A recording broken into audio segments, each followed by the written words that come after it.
Hi viewers, நான் ஒரு உண்மை சம்பவத்தை உங்கள்கிட்ட நான் சொல்லணும்னு ஆசைப்பட்றேன். ஒரு கல்யாணம் ஆனவர் அவளோட ஒரு பொண்ணு பழகுறாங்க, ஃப்ரெண்ட்லியாக பேசி பழகிக்கிட்டே இருக்கிறாங்க. அவங்க 2 பேரும் ஒரு காலகட்டத்தில் சந்தித்து அவங்க அந்த ரூமில் இருக்கிறாங்க. ஆனால் தப்பு எதுவும் பண்ணலை.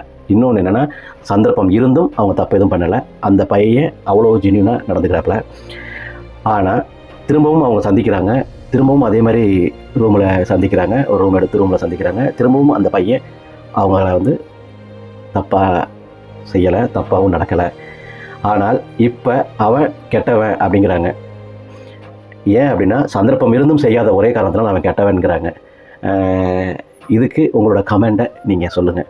உண்மையிலே அவன் தப்பு செஞ்சிருந்தா அவன் நல்லவனா? அவன் சூழ்நிலை இருந்தும் அவன் தப்பு செய்யலைல்ல, அவன் கெட்டவனா? நீங்கள் சொல்லுங்கள்.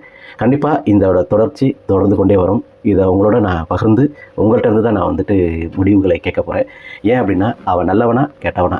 அதை மட்டும் நீங்கள் கமெண்ட்டில் சொல்லுங்கள்.